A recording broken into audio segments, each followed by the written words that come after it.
Donc bonjour à tous. Encore une fois par rapport au webinaire. Donc ici vous pouvez retrouver nos derniers webinaires. Quand vous cliquez sur le lien, vous allez sur nos liens YouTube, vous retrouvez tous les webinaires, c'est premièrement. Deuxièmement, toutes les parties de Softy Planning sont maintenant sur notre site internet en partie. Je m'explique, gestion de clients, gestion de personnel, vous pouvez retrouver. Donc certes c'est une présentation, mais c'est aussi une explication. Donc ça peut vous aider. Ça peut être comme un petit tuto. Après bien sûr vous avez d'autres questions ou aller plus loin, vous m'appelez. Pareil pour la suite. Alors voilà, on est en train de finaliser tout ça. Voilà, et ça c'était la semaine dernière. Et donc cette semaine, nous allons passer ici pour le SAP, pour le service à la personne. Donc dans le SAP, il y a donc 3 parties. Premièrement, gestion de financeur. Donc on va regarder comment on fait pour financer quand il y a un financement, par exemple l'APA. Comment on fait pour l'APA. Alors par rapport à... Bon, je vais y venir. Après, vous avez l'attestation fiscale, s'il y a des personnes encore qui le font. Et le crédit d'impôt et l'URSSAF, ça c'est l'avance immédiate. Ça, bien sûr, on va le voir ensemble. Donc on commence. Gestion de financeur, comment ça marche? Comme d'habitude, sur notre logiciel, vous allez sur DemoFR, vous allez sur votre base de données. Vous recherchez un client.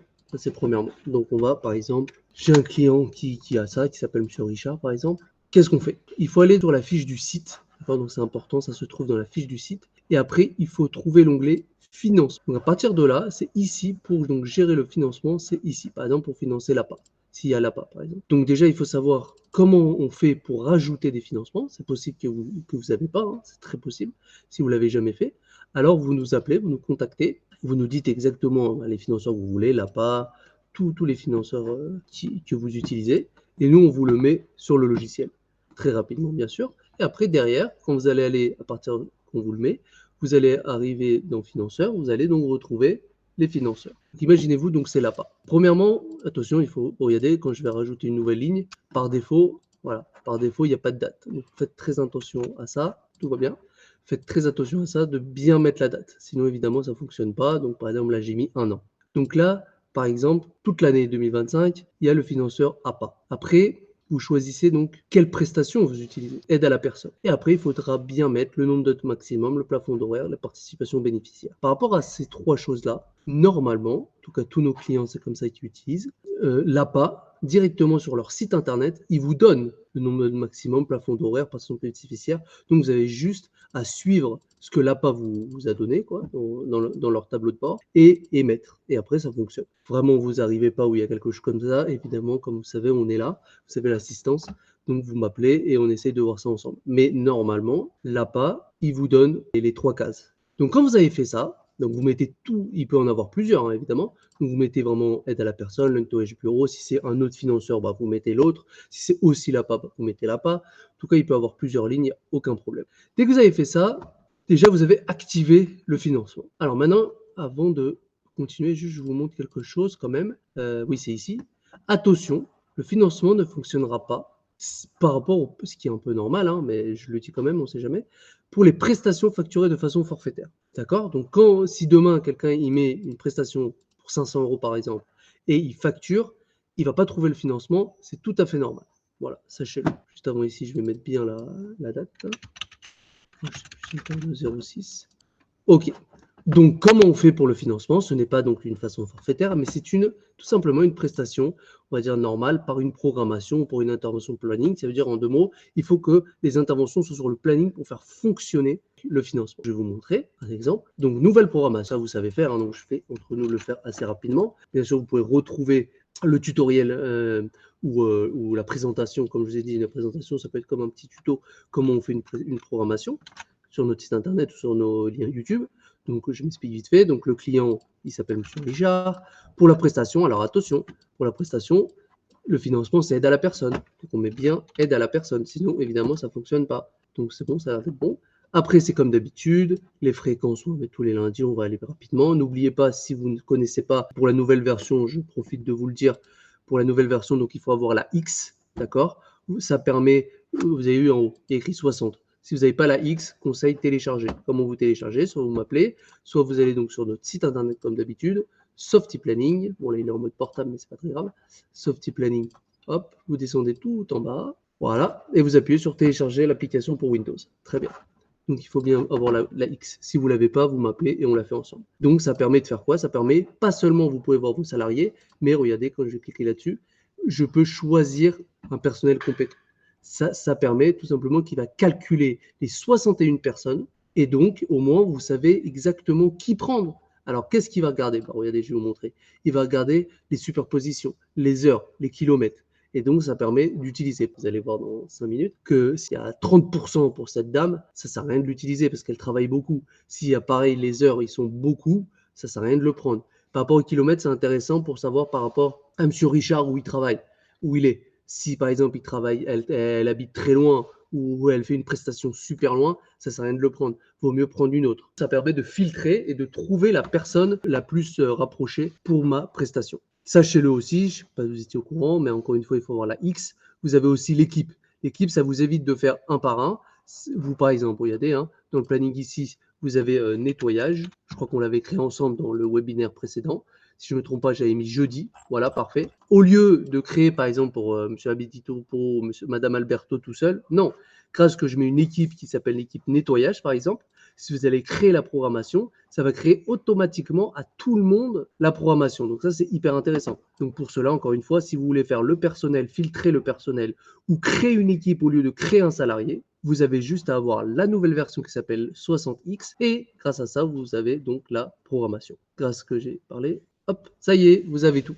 Donc tout cela, d'accord, ils sont compétents pour le service à la personne. Comment j'ai fait ça comme ça pour info? En fait, quand je suis donc sur mon salarié, par exemple Madame Baran, ici dans les compétences, regardez, j'ai mis aide à la personne. Donc ce qui est normal, il a pris cette personne-là. Donc il y a 61 personnes qui est donc compétent pour aide à la personne. Maintenant, il a calculé le personnel le mieux adapté. Je sais que par exemple, ça sert à rien que je prenne Batamio René. Pourquoi? Parce qu'elle travaille beaucoup.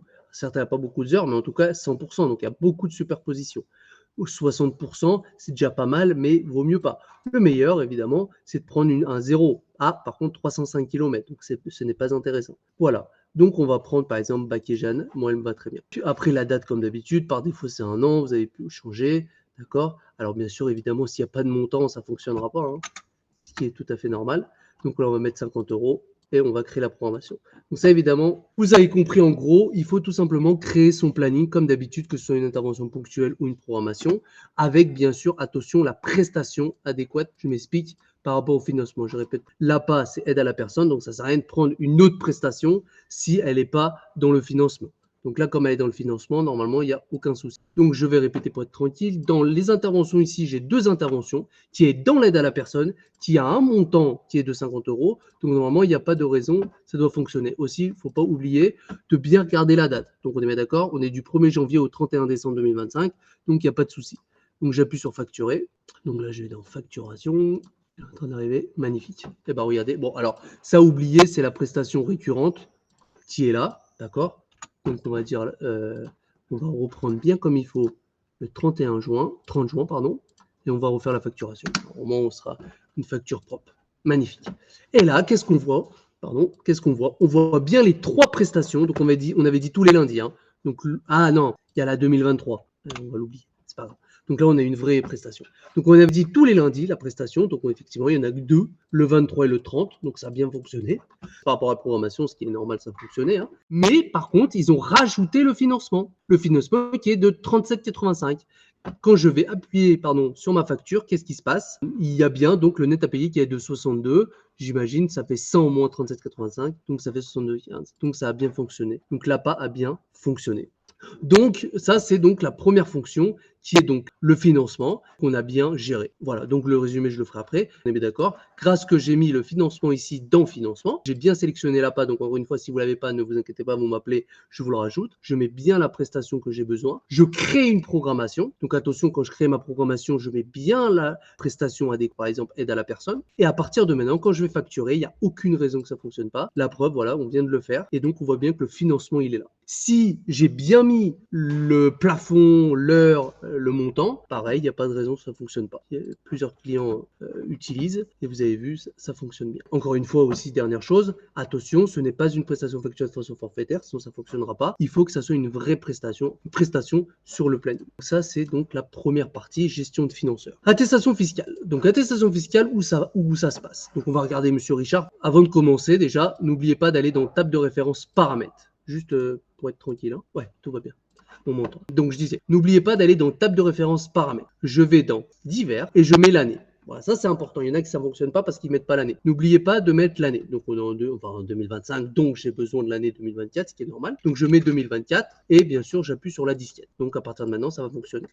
Après, je vais dans le courrier. Là, je choisis mon courrier. Bon, alors on n'est pas encore dans la section courrier, mais vous savez très bien qu'il y a le courrier relance. Relance, ça permet que quand vous avez des factures ici qui ne sont pas payées, par exemple, qui n'ont pas été réglées, alors c'est pratique. Vous pouvez avoir la relance de niveau. Je sais que ça n'a rien à voir, mais vous profitez que si vous n'étiez pas au courant, au moins vous savez. Donc là, aujourd'hui, on va parler donc de l'attestation fiscale. Dans le courrier, je n'ai pas seulement les relances, mais c'est aussi l'attestation fiscale. Très bien. Conseil, appelez-moi si vous voulez le faire pour être tranquille, mais sachez-le que comment on fait pour arriver dans les relances de niveau, dans les attestations fiscales, je vais dans recherche d'un type de courrier. Alors, bon, relance de niveau ou des autres courriers, je vous laisse faire avec plaisir, il n'y a aucun souci. Par contre, pour les relances de niveau et pour l'attestation fiscale, là, comme je vous ai dit, c'est un petit peu important de m'appeler avant. Pourquoi? Parce que si vous touchez aux balises, vous pouvez ne plus faire fonctionner le logiciel. C'est ça que je vous dis. Donc là, on va le regarder. Quand je vais aller dans client, rechercher type de courrier, je vais donc là, on parle de l'attestation fiscale, donc j'y vais là-dessus. Ici, vous avez donc la fiche de l'attestation fiscale. Je m'explique. Là, en ce moment, c'est comme ça. Maintenant, vous avez raison, hein, vous voulez le faire, vous voulez le modifier, vous voulez modifier ici des choses, vous voulez rajouter des choses, ce qui est tout à fait normal, et il n'y a aucun souci, vous avez le droit de toucher. Par contre, voilà, ne pas toucher aux balises, parce que si vous touchez aux balises, évidemment, ça ne va pas fonctionner. Donc après, vous avez droit, tout à fait le droit, de mettre comme ça, de changer ici, de mettre, par exemple, je sais pas, moi, l'agrément, elle est de 2012, d'accord? C'est bien sûr une... Bah oui, par exemple, vous, c'est important. Vous voulez mettre, par exemple, les références bancaires, d'accord? Peu importe, vous avez le droit de toucher. Par contre, encore une fois, voilà, faites bien attention. Par exemple, tiens, moi, par exemple, ça et ça, j'ai pas besoin. Voilà. Donc voilà. Là, par exemple, vous avez vu en live, voilà, j'ai modifié un peu des choses. Et ben, regardez, à partir de maintenant, il n'y a plus les 3 adresses qui ne me servent à rien, c'est pour ça que je l'ai enlevé. Et ici, il y avait marqué 2011, ben maintenant, c'est marqué 2012. Donc, ça a bien fonctionné. Par contre, c'est vrai qu'il y a écrit montant 0 €. C'est vrai que c'est dommage.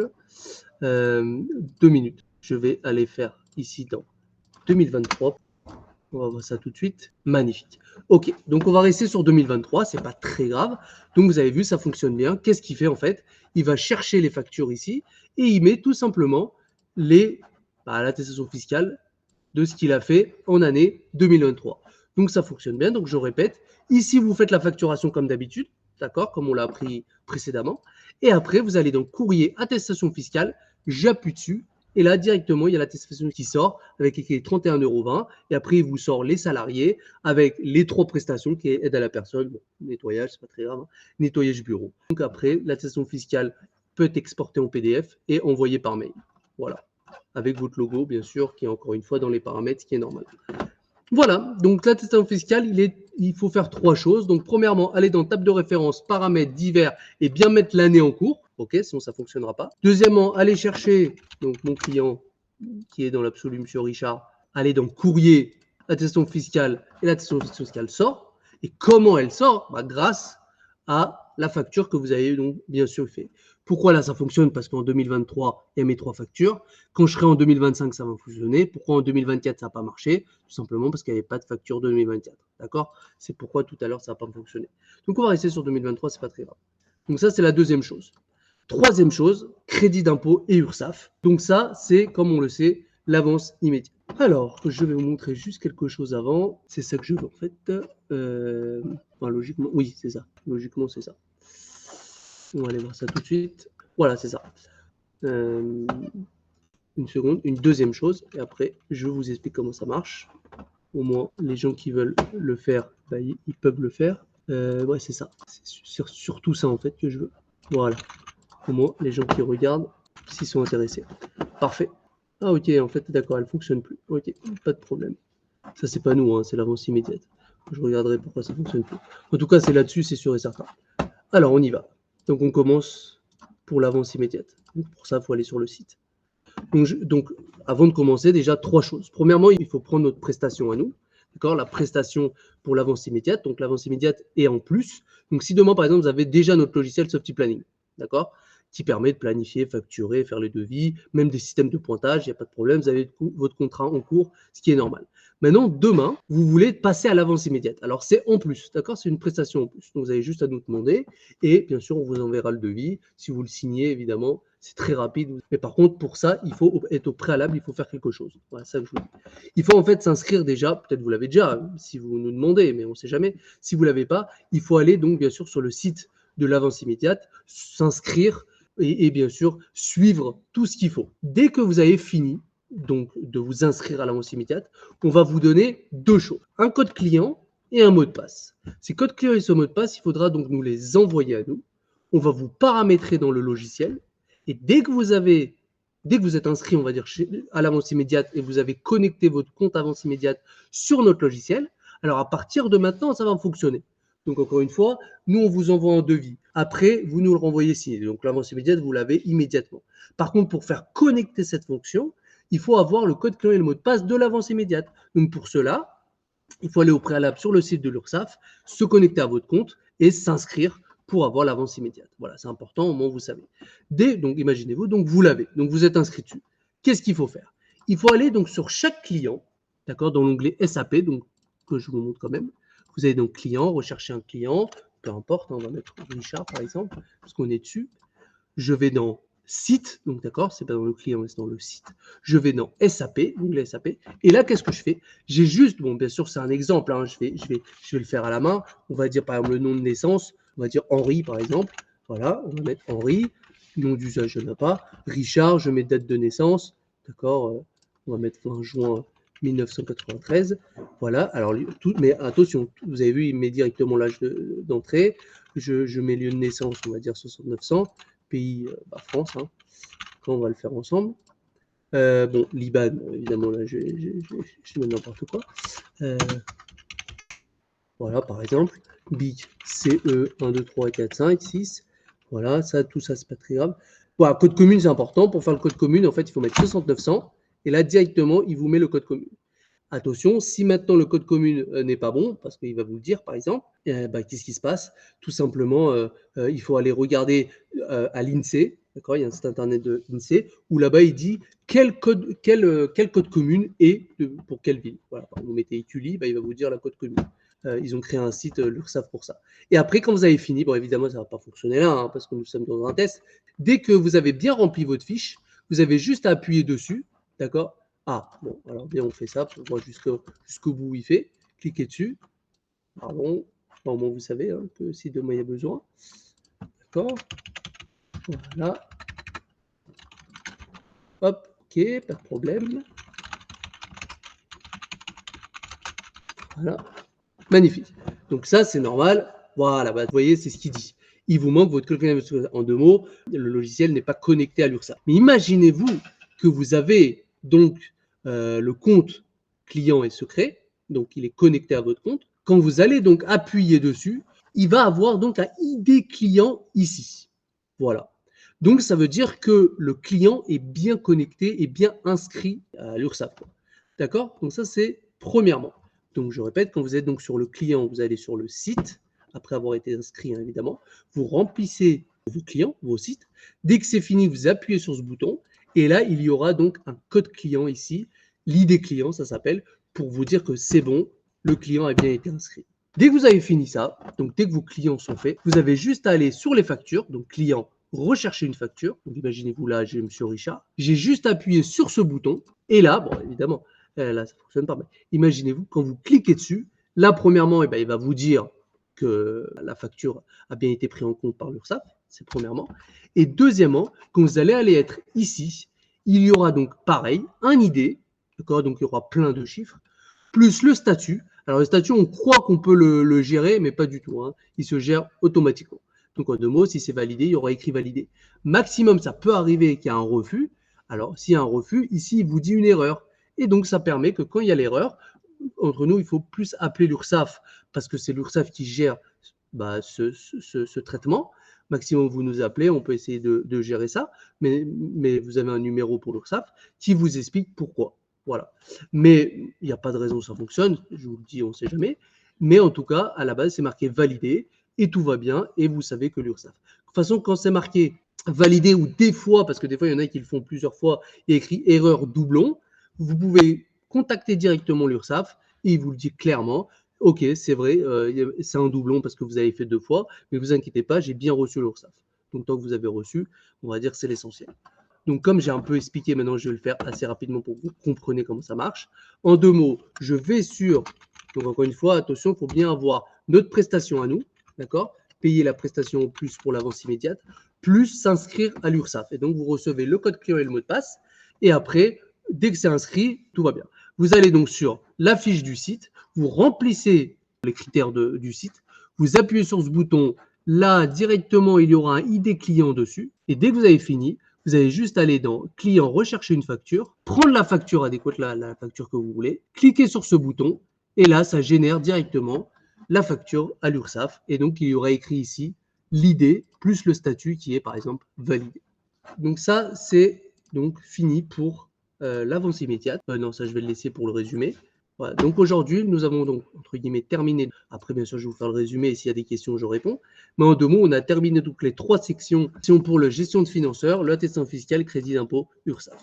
Ok, donc on va commencer à faire le résumé. Donc, gestion de financeurs. Gestion de financeurs, donc ça permet de donc, gérer vos financeurs. Comment ça marche? J'ai juste à aller dans client recherché, Richard par exemple, parce qu'on était dessus depuis le début. Je vais dans le site, d'accord? Donc pas dans le client, mais dans le site. Je vais dans financement. Là, je vais faire exprès de supprimer pour bien que vous voyez. Je mets bien la date, d'accord? Donc du 1er janvier 2025 plus 1er décembre, peu importe, 2025. Je choisis mon financeur, donc par exemple l'APA. Je mets ma prestation, donc aide à la personne. Ah, dommage, j'ai quitté parce qu'il y avait un beau montant. Bon, ça, c'est pas très grave. 31 par exemple. Le plafond horaire, 12 par exemple. Bénéficiaire, 2%, c'est beaucoup. 2%. D'accord. Après, quand j'ai fini de faire le financement pour la disquette pour être tranquille, très bien. Qu'est-ce que je fais? Je crée une programmation, une nouvelle programmation. Là, je mets donc évidemment Monsieur Richard en question. Je choisis bien attention aide à la personne, bien que ça fasse avec l'aide à la personne. Après, je mets les fréquences, je mets mon salarié que je veux, je mets ma date comme d'habitude, je mets bien sûr un montant, sinon ça ne va pas fonctionner. J'enregistre ma programmation. Dès que ma programmation est finie, j'ai rien oublié, je facture mon client et là, hop, hop, je vais directement sur ma facture. Parfait. Là, j'ai toutes mes programmations plus mon financeur. Donc, ça a bien fonctionné. Je mets ici. Ici, il y a ma programmation et en bas, il y a marqué que je dois 400. La facture, elle est de 405,92 €. Donc, ça a bien fonctionné. Il y a eu toute ma prestation ici, plus le financement qui a été pris en compte. Donc, ça a bien fonctionné. Super. Donc, ça, c'est gestion de financeur. Attestation fiscale. Comment je fais attestation fiscale? Je retourne dans mon client. Donc là, ce n'est pas sur le site, mais c'est le client Richard, par exemple. Je vais dans paramètres divers, je mets bien l'année en cours, par exemple l'année 2023. Je vais dans courrier, type de courrier, attestation fiscale. J'appuie sur l'éclair et là, directement, l'attestation éclair, il fonctionne. Comment ça se fait? Tout simplement, comme moi, j'ai bien géré mes factures de 2023, alors mon courrier fonctionne bien. Il y a bien 31,20 € et il vous sort les salariés plus les prestations et le montant qui a été payé en chèque. Donc, ça a bien fonctionné, l'attestation fiscale. Pour le crédit d'impôt d'URSSAF, comment ça fonctionne? Premièrement, il faut prendre notre prestation. D'accord? Donc, vous m'appelez, vous prenez la prestation qui est en plus. Donc, à part le logiciel SoftyPlanning, Planning Facture, vous avez aussi une prestation en plus qui permet de faire l'avance immédiate. Deuxièmement, il faut aussi s'inscrire sur l'avance immédiate. Et donc, de là, on va vous donner un ID client et un ID secret que vous me donnez. Et donc, je le mets en place sur votre logiciel. Dès que ces deux choses sont faites, là, vous allez dans client, rechercher un. Donc là, cette fois-ci, c'est dans le site. Ce n'est pas dans le client. Je vais dans le SAP, l'onglet SAP. Je remplis ma fiche. Donc, comment je remplis ma fiche? Par exemple, je mets mon nom, le nom d'usage, le Richard, je mets la date de naissance, je mets mon code postal, je mets le FR, le BIC. Pour le code commune, il faut que je fasse sauf 900 et là, le code commune, il sort. J'oublie pas de mettre mon téléphone et mon mail ici. Et dès que j'ai terminé, j'ai juste appuyé sur l'URSSAF et là, directement, l'ID client, il va sortir ici. Dès que l'ID client est ici, tous vos clients sont terminés. Ça va très, très vite. Je vais aller dans client, rechercher une facture. Je choisis ma facture. J'appuie sur ce bouton et là, il y a marqué que la facture a bien été générée par l'URSSAF parce que tous les paramètres ont été fonctionnels. Et après, on va dire la preuve ou un historique, il y aura ici un numéro d'idée. Donc, à idée, c'est plein de chiffres, hein, c'est que l'URSSAF qui connaît cette idée. Et ici, il y aura écrit validé. Ce statut, sachez qu'on ne peut pas le gérer, hein. Vous appuyez sur valider, il y aura écrit ici validé, c'est pas vous qui gérez. Si il y a comment ça s'appelle, des refusés, ici, il vous dit l'erreur. Erreur doublon, erreur prestation. Ah oui, dernière chose que j'ai oublié, pardon. Donc, notez-le ici dans le résumé. Il ne faut pas oublier aussi, dans les prestations, pardon, désolé que voilà, je fais date de référence prestation. Donc chaque prestation, donc pour ça, l'URSSAF elle a un PDF qui vous le dit, hein, vous inquiétez pas. Donc voir la prestation ici, il faut mettre un code nature. Donc ça permet de faire fonctionner le logiciel. Donc par exemple, le code nature de aide à la personne, bon je le connais pas, imaginez-vous c'est 23. Donc il faudra mettre 23 ici, appuyer sur la disquette, et à partir de maintenant ça va fonctionner. C'est pour ça qu'un jour que si vous avez un code d'erreur qui dit bah prestation, code nature prestation, ça veut dire que vous n'êtes pas allé dans table de référence prestation, aide à la personne, c'est important ça, voir la prestation et mettre un code nature. Voilà, donc ça, voilà juste l'étape qui est en plus et qui est important. Donc voilà, c'est bien que je l'ai dit dans le résumé. Donc ça, je quitte. Donc le webinaire est terminé. Donc sur ce, je vous souhaite un bon week-end, une bonne journée. Si vous avez des questions, encore une fois, n'hésitez pas de m'envoyer un mail ou de me téléphoner et de me téléphoner. Ouais. Et je suis bien sûr toujours disponible pour ça. Et par rapport à la semaine prochaine, n'hésitez pas de me poser les questions ou de me parler d'un sujet sur le logiciel, que ce soit Softy Planning, que ce soit des applications, que ce soit des systèmes de pointage, que ce soit des évolutions si vous avez besoin, que ce soit sur n'importe quel sujet. Et bien sûr, je ferai avec plaisir le webinaire dessus. Donc, bonne journée à tous, bon week-end et à la semaine prochaine.